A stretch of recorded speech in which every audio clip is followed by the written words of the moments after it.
লিমাস cooking studio থেকে আপনাদের সবাইকে স্বাগত জানাচ্ছি। আশা করছি সবাই ভালো আছেন। আলহামদুলিল্লাহ আমিও ভালো আছি।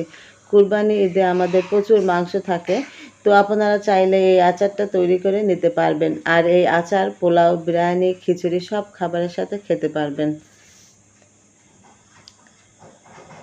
গরুর মাংসের আচারের জন্য এখানে আমি 2 কাপ পরিমাণ গরুর মাংস নিয়েছি।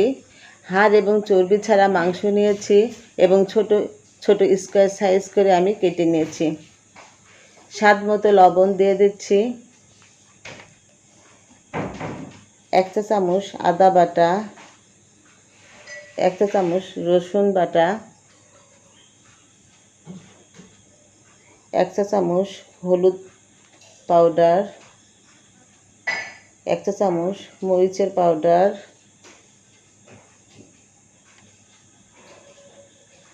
1 চা চামচ ধনিয়ার পাউডার, 1 চা চামচ জিরার পাউডার, 2টা তেজপাতা। সব উপকরণ দিয়ে আমি এখন ভালোভাবে মাখিয়ে নিচ্ছি।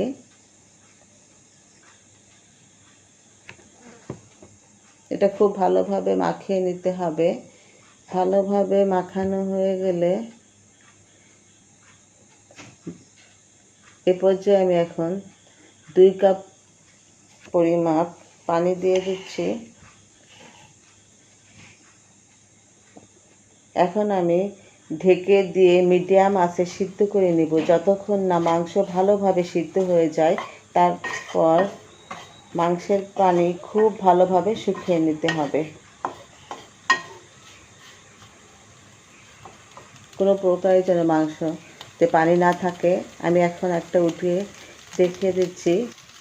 পর্যায়ে আমি এক কাপ মেজারমেন্ট কাপের 1 কাপ পরিমাণ সরিষার তেল দিয়ে দিলাম। পরবর্তীতে আমি আবারও 1 কাপ তেল গরম করে ঠান্ডা করে দেব। তেলের মধ্যে আমি মাংসর টুকরাগুলো খুব ভালোভাবে ব্রাউন কালার করে ভেজে নেব।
আমি উঠিয়ে দেখাচ্ছি, ব্রাউন কালার হয়ে গিয়েছে।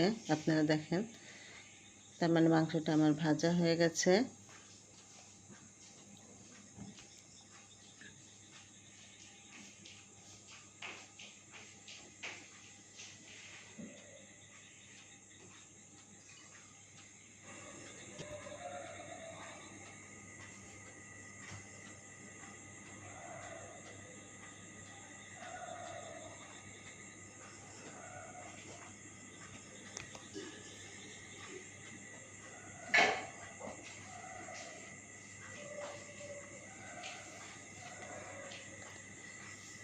চা চামচের 2 চামচ পরিমাণ সরিষা বাটা দিয়ে দিলাম। সরিষাটা এখন আমি মাংসের সাথে খুব ভালোভাবে মিশিয়ে নিচ্ছি।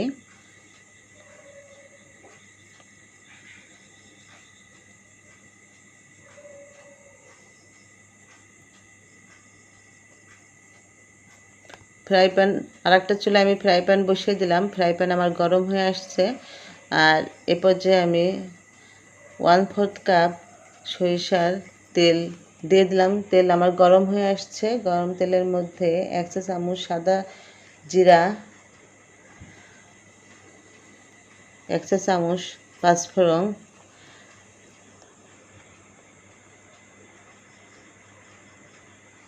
আর 4টা আস্ত শুকনা মরিচ আর 7-8টা শুকনা মরিচ কুচি করে কেটে নিয়েছি, সেটা আমি দিয়ে দিলাম।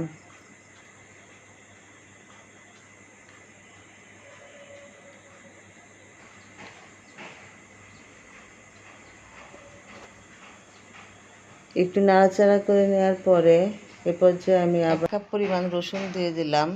আর সব মশলার সঙ্গে রসুনটা খুব ভালোভাবে নাড়াচাড়া করে নিতে হবে সিদ্ধ হওয়া পর্যন্ত।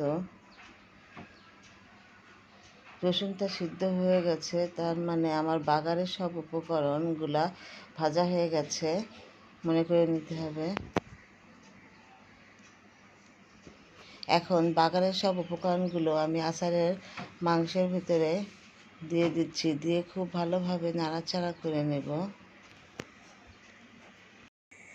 গরম মশলার গুঁড়া দিয়ে দিলাম, সামান্য পাঁচফোড়নের গুঁড়াও দিয়ে আমি মাংস খুব ভালোভাবে নাড়াচাড়া করে নেব।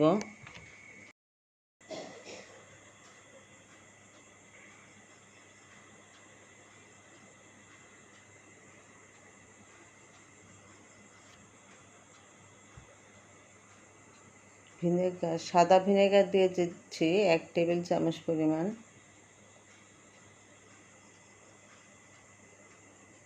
1 টেবিল চামচ পরিমাণ মাঝারি সাইজের একটা লেবুর রস চিপে দিয়ে দিলাম।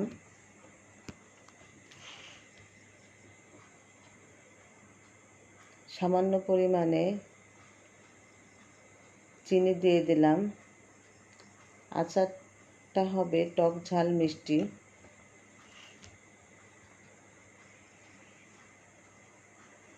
আচারটা আমার তৈরি করা কমপ্লিট হয়ে গেছে। এবার আচার ঠান্ডা হলে এয়ারটাইট জারে রেখে দিতে হবে। এখন আমি আপনাদের এয়ারটাইট জারে আচারটা পরিবেশন করে দেখাবো। আচারটা ডুবো তেলে ভিজিয়ে রাখতে হবে, বাইরে রেখে দেবেন, 6 মাস পর্যন্ত ভালো থাকবে। তবে কোনো রকম ভিজা চামচ দিয়ে বা ভিজা হাত দিয়ে ধরা যাবে না। মাংসের আচার আপনারা বাসায় অবশ্যই ট্রাই করবেন।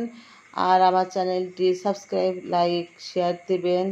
ভালো থাকবেন। আল্লাহ হাফেজ।